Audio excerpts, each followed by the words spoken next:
ವೈಕುಂಠ ಏಕಾದಶಿಯ ಬಗ್ಗೆ ಈ ಮೊದಲೇ ಕೆಲವು ವಿಷಯಗಳನ್ನು ತಿಳಿಸ್ಕೊಟ್ಟಿದ್ದೇನೆ. ನೀವಿನ್ನು ಆ ಮಾಹಿತಿ ಅನ್ನುವಂಥದ್ದನ್ನು ತಿಳ್ಕೊಂಡಿಲ್ಲ ಅಂತಂದರೆ ಆ ಮಾಹಿತಿಯನ್ನು ತಿಳ್ಕೊಂಬಿಟ್ಟು ಆನಂತರ ಈ ಮಾಹಿತಿ ಅನ್ನುವಂಥದ್ದನ್ನು ತಿಳ್ಕೊಳ್ಳಿ. ಪುತ್ರದ ಏಕಾದಶಿಯ ವ್ರತದ ಫಲದಿಂದ ಅತಿ ಶೀಘ್ರವಾಗಿ ಒಂದು ಪುತ್ರ ಸಂತಾನವನ್ನು ಈ ದಂಪತಿಗಳು ಪಡೆದುಕೊಳ್ತಾರಂತೆ. ಹುಟ್ಟಿದ ಮಗುವು ತಂದೆ ತಾಯಿಯಲ್ಲಿ ಗೌರವವನ್ನು ಇಟ್ಟು ಕೆಲ ವರ್ಷದ ನಂತರ ರಾಜ್ಯವನ್ನು ಆಳುವಂತೆ ಆಗುತ್ತಾನಂತೆ. ಈ ರೀತಿಯಾಗಿ ಶ್ರೀಕೃಷ್ಣ ಪರಮಾತ್ಮನು ಧರ್ಮರಾಜನಿಗೆ ಭವಿಷ್ಯೋತ್ತರ ಪುರಾಣದಲ್ಲಿ ಪುತ್ರದ ಏಕಾದಶಿಯ ಮಹಾತ್ಮೆಯನ್ನ ತಿಳಿಸಿದ್ದಾನಂತೆ. ಯಾರು ಸಂತಾನ ಆಕಾಂಕ್ಷಿ ಆಗಿದ್ದೀರೋ ಅಥವಾ ಮಕ್ಕಳ ಶ್ರೇಯೋಭಿವೃದ್ಧಿಗಾಗಿ ಈ ಪುತ್ರದ ಏಕಾದಶಿ ವ್ರತವನ್ನ ಆಚರಣೆ ಮಾಡಲೇಬೇಕಾಗತ್ತಂತೆ.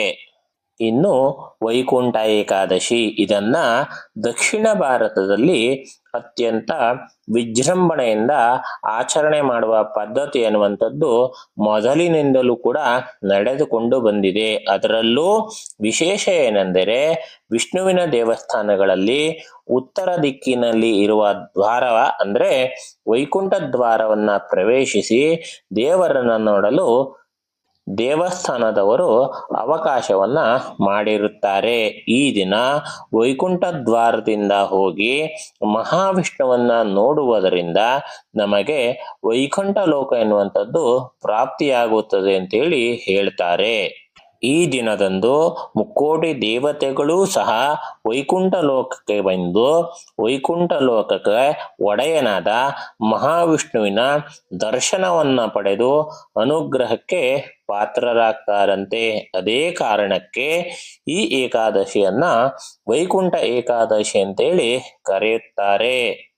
ಆ ದಿನ ಆಂಧ್ರ ಪ್ರದೇಶದ ತಿರುಪತಿ ತಿರುಮಲ ದೇವಸ್ಥಾನ ಮತ್ತು ತಮಿಳುನಾಡಿನ ಶ್ರೀರಂಗಂ ದೇವಸ್ಥಾನ ವೈಕುಂಠ ಏಕಾದಶಿಯ ಆಚರಣೆಗೆ ಬಹಳ ಹೆಸರುವಾಸಿಯಾಗಿದೆ.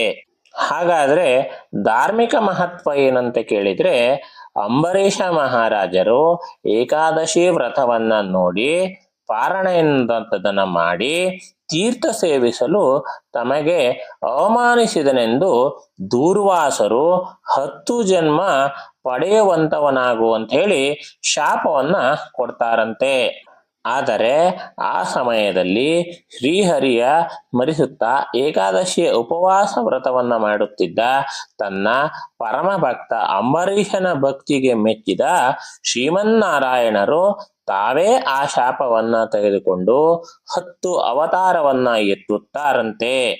ಹಾಗೂ ತನ್ನ ಭಕ್ತನ ರಕ್ಷಣೆಗಾಗಿ ತನ್ನ ಸುದರ್ಶನ ಚಕ್ರವನ್ನೇ ದೂರ್ವಾಸರ ಕಡೆಗೆ ಪ್ರಯೋಗಿಸುತ್ತಾರಂತೆ. ಈ ವ್ರತವನ್ನು ಹೇಗೆ ಆಚರಣೆ ಮಾಡಬೇಕು ಎಲ್ಲವುದನ್ನು ಕೂಡ ನಾನು ತಿಳಿಸ್ಕೊಡ್ತೇನೆ. ನೀವಿನ್ನು ನಮ್ಮ ಚಾನೆಲ್ಗೆ ಏನಾದರೂ ಸಬ್ಸ್ಕ್ರೈಬ್ ಮಾಡ್ಕೊಂಡಿಲ್ಲ ಅಂತಂದ್ರೆ ದಯವಿಟ್ಟು ಸಬ್ಸ್ಕ್ರೈಬ್ ಮಾಡ್ಕೊಳ್ಳಿ.